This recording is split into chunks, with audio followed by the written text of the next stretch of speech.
Hello dear students, मैं doctor रमैनाथ sociology की ई class में आप सभी का स्वागत करता हूं और मैं ये उम्मीद करता हूं कि आप सभी लोग घर पर रहकर स्वस्थ और सुरक्षित होंगे। आपके साथ ही आप सभी के परिवार के सभी सदस्य भी सुरक्षित होंगे। तो पिछले लेक्चर में हम आप सभी को अल्प विकास के सिद्धांत के बारे में बता रहे थे। उसमें से कुछ विद्वानों के सिद्धांतों के बारे में हमने जिक्र किया था, उसके बारे में चर्चा किया था। और आज का जो हमारा टॉपिक है लेक्चर का, वह है विकास के पथ, यानी कि जो विकास हो रहा है वो विकास अलग अलग जगहों पे अलग अलग तरीके से, अलग अलग सिद्धांतों के आधार पर अलग अलग कुछ उनके मानक होते हैं, मानदंडों के आधार पर होते हैं, कुछ उनके अपने विशेष मॉडल होते हैं, उसके आधार पर वहाँ का विकास होता है। तो वही है कि विकास के फिर मार्ग कौन कौन से हैं, तो उसी के बारे में जो है हम आपके साथ चर्चा करेंगे। क्योंकि आप देख रहे होंगे कि कोई भी देश हो, वहाँ के विकास के लिए कोई न कोई एक विशेष तौर तरीका अपनाता है, विशेष मॉडल को अपनाता है। तो आइए बात करते हैं लोग विकास के मार्ग या पथ के बारे में। पथ्स ऑफ डेवलपमेंट। उपनिवेशीय देशों के स्वतंत्र राष्ट्रों के रूप में विकास मार्ग पर आगे बढ़ने के समय विश्व में आर्थिक विकास के दो प्रमुख मॉडल मौजूद थे। यानी कि जो उपनिवेशीय देश थे, उन देशों के स्वतंत्र राष्ट्रों के रूप में, फिर से सुन लीजिएगा, विकास मार्ग पर आगे बढ़ने के समय विश्व में आर्थिक विकास के दो प्रमुख मॉडल मौजूद थे। यानी कि उस समय विशेष रूप से या मुख्य रूप से दो ही मॉडल मौजूद थे। एक था पूंजीवाद और दूसरा था साम्यवाद। ये आर्थिक प्रारूप क्रमशः दो राजनैतिक प्रारूपों से संबद्ध थे, लोकतंत्र एवं समाजवाद। आज़ाद होने वाले देशों में से कुछ पूंजीवाद और कुछ अन्य ने साम्यवाद को अपनाया। यानी कि जब आज़ादी मिली, स्वतंत्रता मिली देशों को, तो उसमें से कुछ देशों ने पूंजीवादी मॉडल को, पूंजीवाद को अपनाया, कुछ ने साम्यवादी राजनीतिक विचारधारा को अपनाया। ये यहाँ पे कहा जा रहा है कि उस समय राजनीतिक प्रारूपों से प्रभावित होकर के लोग आगे बढ़ रहे थे और उसमें से दो राजनीतिक प्रारूपों से प्रभावित थे। पहला पूंजीवाद, दूसरा साम्यवाद। और ये प्रारूप जो आधारित थे, दो चीज़ों पर क्रमशः आधारित थे, लोकतंत्र एवं समाजवाद।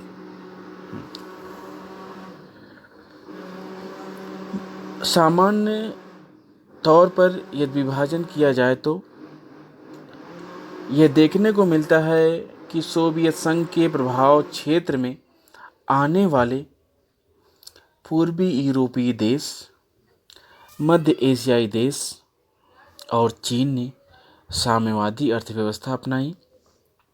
ध्यान से सुन लीजिएगा, फिर से सुनिएगा। साधारण रूप में या मोटे तौर पर यदि विभाजन किया जाए तो यह देखने को मिलता है कि सोवियत संघ के प्रभाव क्षेत्र में आने वाली, यानी कि जो सोवियत संघ था, सोवियत संघ के प्रभाव क्षेत्र में उससे जो प्रभावित देश थे, उसके अंतर्गत आने वाले पूर्वी यूरोपीय देश, मध्य एशियाई देश और चीन ने साम्यवादी अर्थव्यवस्था को अपनाया। और दक्षिण पूर्वी एशिया के देशों ने पूंजीवादी अर्थव्यवस्था अपनाई। तो यहाँ पे दो प्रकार के देश हमें दिख रहे हैं कि दो प्रकार के देश हमें दिख रहे हैं। एक देशों का एक गुट है जिसके अंतर्गत साम्यवादी अर्थव्यवस्था को अपनाया गया, जो दूसरा पक्ष है, दूसरा गुट है, उसके अंतर्गत उन देशों में पूंजीवादी अर्थव्यवस्था को अपनाया गया। अब बात करते हैं भारतवर्ष की, कि भारतवर्ष ने दोनों को मिलाकर के मिश्रित अर्थव्यवस्था का प्रारूप अपनाया या मिश्रित अर्थव्यवस्था को आधार बनाया अपने विकास के लिए। हालांकि भौगोलिक क्षेत्रों को बहुत स्पष्ट विभाजन के रूप में तो नहीं लिया जा सकता, लेकिन हम सामान्य रूप में ऐसा कह सकते हैं। अब आइए देखते हैं कि विकास के मार्ग हैं कौन कौन से। तो आपको स्क्रीन पे दिख रहा होगा कि विकास के मार्ग, इसके अंतर्गत यानी कि विकास के तरीकों के आधार पर अर्थव्यवस्था को मुख्य रूप से पूंजीवादी अर्थव्यवस्था, समाजवादी अर्थव्यवस्था, मिश्रित अर्थव्यवस्था और ये और जो सिद्धांत है भारत के संदर्भ में, वहाँ विकास के गांधीवादी सिद्धांत को भी अपनाया गया है।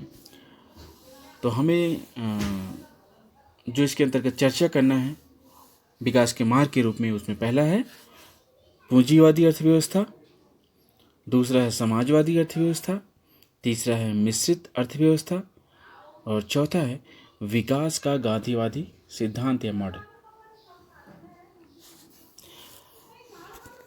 अब आइए पहला देखते हैं पूंजीवादी अर्थव्यवस्था को, कि पूंजीवादी अर्थव्यवस्था क्या है। यानी कि पूंजीवादी अर्थव्यवस्था भी विकास के एक मार्ग के रूप में या मॉडल के रूप में अपनाया गया कुछ देशों में, तो इसलिए पूंजीवादी अर्थव्यवस्था को जानना जरूरी है। पूंजीवादी अर्थव्यवस्था से अभिप्राय एक ऐसी आर्थिक प्रणाली से है जिसमें उत्पत्ति के सभी साधनों पर निजी व्यक्तियों का स्वामित्व व नियंत्रण होता है तथा आर्थिक क्रियाओं का संचालन निजी हित व लाभ प्रेरित के होता है या लाभ के उद्देश्य से किया जाता है। सरकार के आर्थिक कामकाज के प्रबंध में किसी भी प्रकार का हस्तक्षेप नहीं करती या बहुत कम करती है। यानी आप समझ गए होंगे, इसको दूसरे शब्दों में कहें तो यह एक ऐसी अर्थव्यवस्था है जिसमें उत्पादन के साधनों जैसे पूंजी, श्रम, भूमि, तकनीकी, इन सभी पर निजी स्वामित्व होता है या निजी अधिकार होता है।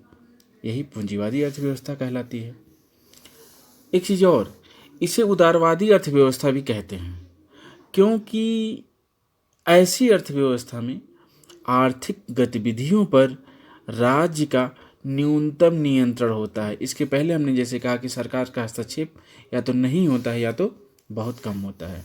ठीक है, तो इसीलिए जो है इस अर्थव्यवस्था को उदारवादी अर्थव्यवस्था भी कहते हैं, क्योंकि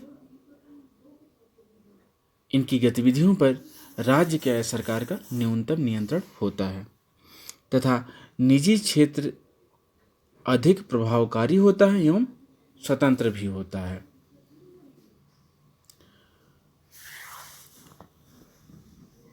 पूंजीवादी अर्थव्यवस्था को स्वतंत्र बाजार अर्थव्यवस्था, बाजार अर्थव्यवस्था एवं मुक्त अर्थव्यवस्था भी कहा जाता है। यानी कि कहीं कहीं पर या इस यानी कि पूंजीवादी अर्थव्यवस्था को अन्य रूप में भी परिभाषित किया जाता है या उसे कुछ और नामों से भी पुकारा जाता है या उसे, यानी कि पूंजीवादी अर्थव्यवस्था को अन्य नामों से भी जाना जाता है। जैसे हमने बताया कि इसे स्वतंत्र बाजार अर्थव्यवस्था भी कहते हैं, बाजार अर्थव्यवस्था भी कहते हैं एवं मुक्त अर्थव्यवस्था भी कहते हैं। अच्छा, एक चीज़ और होता है, इसके अंतर्गत बाजार की शक्तियाँ, यानी कि इस अर्थव्यवस्था में बाजार की शक्तियाँ अधिक प्रभावकारी भूमिका में होती हैं तथा विभिन्न आर्थिक क्रियाएं व्यक्तिगत लाभ के लिए ही की जाती हैं। वैसे इसकी बात करें तो विश्व में इस आर्थिक प्रणाली का उदय सन 1760 ईस्वी से 1820 ईस्वी के मध्य औद्योगिक क्रांति के समय में हुआ था। आज के संदर्भ में बात करें तो विश्व के किसी भी देश में पूंजीवादी अपने विशुद्ध रूप में नहीं है, परंतु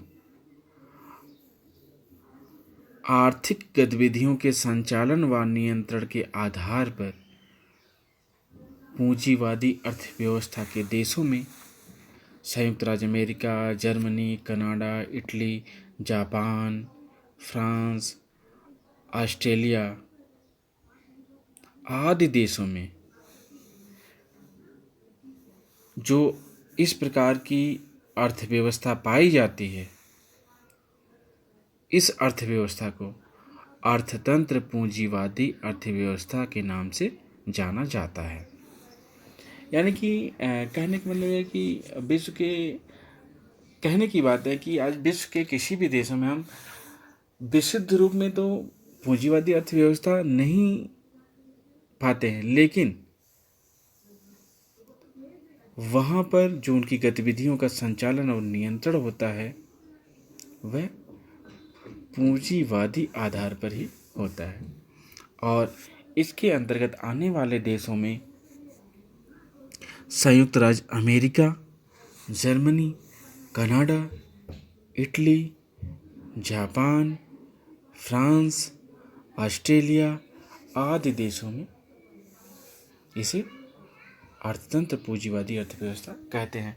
यहाँ पे कंफ्यूज होने वाली बात नहीं, क्योंकि हमने एक चीज़ कहा यहाँ पे कि कहीं भी पूंजीवादी अपने विशुद्ध रूप में नहीं है। यानी कि आप देखते हैं कि हर जगह केवल निजीकरण ही या निजी संपत्ति की ही अवधारणा नहीं है,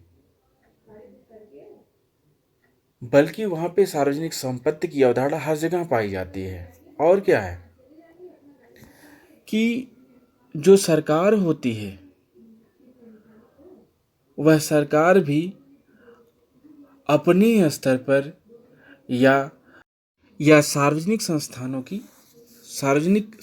की स्थापना करती है, जिसके माध्यम से वहाँ की सामाजिक व्यवस्था, आर्थिक व्यवस्था और वहाँ की विभिन्न व्यवस्थाएं चलती हैं। तो यहाँ पे स्पष्ट हो जाइए कि लेकिन किसी न किसी रूप में वहाँ पे पूंजीवाद जरूर पाया जा रहा है, और जब आर्थिक तंत्र की बात करते हैं तो वह पूंजीवादी रूप में ही पाया जाता है। ठीक है। वैसे अर्थशास्त्र के एक जो अर्थशास्त्री हैं, वैज्ञानिक हैं, उनका एक सिद्धांत था हस्तक्षेप का सिद्धांत। तो कुछ लोगों का मानना है कि उनके हस्तक्षेप सिद्धांत के आधार पर ही कार्य करती है। ठीक है। तो अभी तक हमने पूंजीवादी अर्थव्यवस्था के बारे में जो कुछ बताया, मुझे लग रहा आपको स्पष्ट हो गया होगा। और एक बार फिर से मैं सरल शब्दों में आपको बताने की कोशिश करता हूँ कि पूंजीवादी अर्थव्यवस्था एक ऐसी अर्थव्यवस्था होती है जिसमें जो उत्पादन के साधन होते हैं, जैसे पूंजी, श्रम, भूमि, तकनीकी या अन्य चीज़ें, उन सभी पर निजी स्वामित्व होता है या निजी अधिकार होता है। ठीक है। और दूसरा क्या होता है कि इसे उदारवादी अर्थव्यवस्था भी कहते हैं, क्योंकि इसमें क्या होता है, इनकी इस अर्थव्यवस्था में जो आर्थिक गतिविधियां होती हैं उस पर राज्य का न्यूनतम नियंत्रण होता है या ना के बराबर नियंत्रण होता है, और निजी क्षेत्र के जो निजी क्षेत्र होता है वही महत्वपूर्ण भूमिका में होता है या प्रभावकारी होता है एवं स्वतंत्र भी होता है। ठीक है, और इसके अंतर्गत आने वाले कुछ देशों को भी हमने बताया, जैसे यूएसए हुआ, फ्रांस हुआ, ब्रिटेन हुआ, जर्मनी हुआ, ये सभी देश इसके अंतर्गत आते हैं। तो आज हमने जो बताया पूंजीवादी अर्थव्यवस्था, मुझे लगता है आपको समझ में आ गया होगा। और आज हम यहीं तक पढ़ाएंगे, इसके आगे हम अगले लेक्चर में बताएंगे आपको। ठीक है, तो इस लेक्चर को ध्यान से सुनिएगा, समझिएगा, आपको स्पष्ट हो जाएगा। धन्यवाद।